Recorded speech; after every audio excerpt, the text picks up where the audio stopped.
Hey, Composing Gloves here, and today we are going to be talking about, you guessed it, how time signatures relate to rhythm. So we've covered tuplets, triplets, compounds, simple, about rhythms, meters, staves. We've come a long way, and it's time to really talk about why meters? What's the deal with those things? Why do we need to change them and do stuff? And we've hinted at this idea underlying most of these things, but each meter suggests a rhythm. So for example, 4/4. Here we have 4/4. 4/4 naturally suggests the rhythm 1 2 3 4 2 2 3 4. The downbeat will be naturally emphasized, and so the strongest beat in the measure is beat 1. So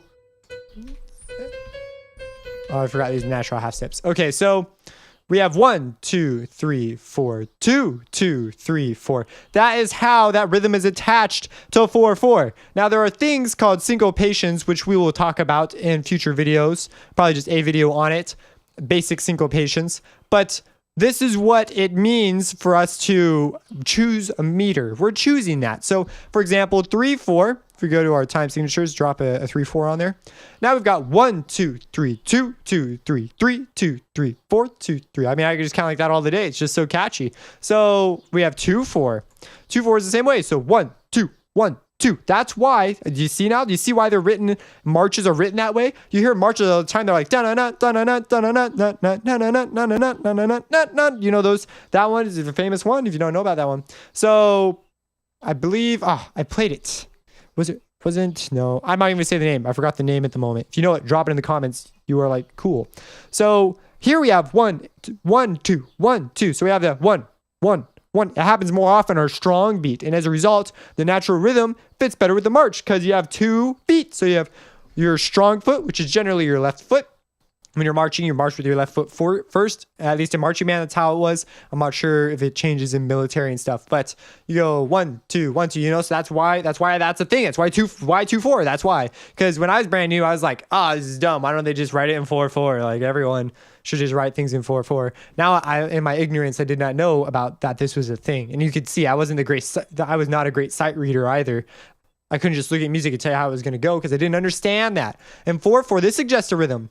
1 2 3 4 2 2 3 4 3 2 3 4. So, and 3/4 likewise. Now in 5/4, 5/4 is special because you can look at it a whole bunch of different ways. You could say, hey man, bro, dude. I think we should count more like this, like 1 2 3 4 5 1, and then some guy would be like, no, dog. There's ways to divide this up. We're gonna go 1 2 3 4 5 1 2 3 4 5. We're gonna put emphasis on 1 and 3. He's like, no, I think it should be over here, and you get all these different interpretations. Generally, it's this one's open for interpretation pretty much, but in the strict sense that I was talking about, beat 1 would be the strongest beat.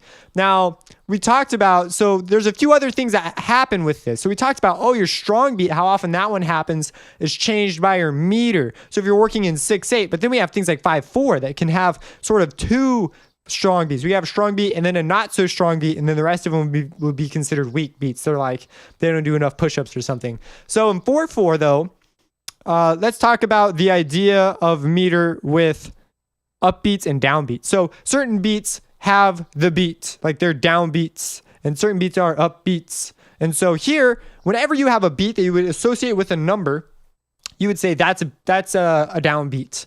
Now, normally in music, people will refer to the first beat as the downbeat. So if they say, hey, pick it up at the downbeat, they're referring to beat 1.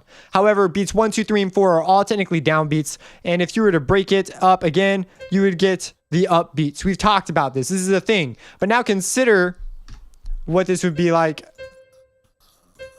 It's really curious how it undoes. After working in Finale for so long, it's really curious to see how this manipulates, puts the measures back together when I change notes. Because in Finale, you'd have to delete crap and make rests and then put a note in. Here it's like, we'll just merge these two back together. It's really interesting. So, okay, so we're talking about how often these beats come, right? The upbeats. So we have 1 2 3 4. Now let's say that we're in 3/4. Well, that means we have less weak beats and we don't have a strong beat available. We don't have a second strong beat. We have 1 2 3. Now some people could count it 1 2 3 1 like all these different kinds of ways of doing it. This is where we're getting into syncopation ideas. Now in 6/8, this is where it becomes more of a thing because now we have 1, 2, 3, 4, 5, 6, 1, 2, 3, 4, 5. So we could do it like that, or we could go 1, 2, 3, 4, 5, 6, 1, 2, 1, 2, 3, 4, 5, 6. We could do stuff like that. And these sorts of ideas are why we pick our rhythms. And you see, we change where our strong beats are and where our weak beats are. The strong beats just crush the weak beats. You know what I'm saying? Now, syncopation changes everything. But this is the idea behind meters. So this is why we pick particular meters. This is why when I see people arguing that doesn't matter what meter you pick in FL Studios, because FL Studios doesn't let you do stuff like this, that I think they're just stupid. Because I'm like, it totally matters. But you're not going to be handing it to someone to play. When you hand sheet music to someone to play, this is all translated into sheet music. This is why barring and beaming and beats line up the way they do. Like, there's reasons things are the way they are. So hopefully I've enlightened you on how time signatures are related to, how meter is related to rhythm. This is a very, very fundamental relationship that just not enough people know about. This is why you pick it. Now, we can manipulate these to such great extents and we can write things. Like, you could take a 6/8 rhythm and find a way to notate it in 4/4. You could. Maybe using ties occasionally and triplets. And triplets I'd consider cheating, I guess. But if you were to do this, you would have really weird note values, but also it wouldn't match the rhythm. It wouldn't be intuitive. It wouldn't make sense. So you want to do this. This is also why people do things like change from 4/4 to 3/4 to 4/4. They're not like trying to make your life more difficult. They're trying to make it easier. They're trying to say, hey, here's where my downbeats are. This is where my stuff exists. And as a musician, when I was playing, I didn't understand that for a long time, actually. I got to college and finally I learned this stuff. And I was like, oh my gosh, this is a thing. So yeah, this is valuable even for musicians to know. Like, arguably, it's the most valuable for them. The only person it's more important to, I guess it's most important to them. The composer's just trying to make their life easier. So if they don't know about it, it's lost on them. So advanced musicians and people who are trained will know this stuff. Like, when I got formal training, and that's when I was like, oh, the life, man. This is life. That's what that is. So if you have any questions about this, let me know. Subscribe and have a blessed day.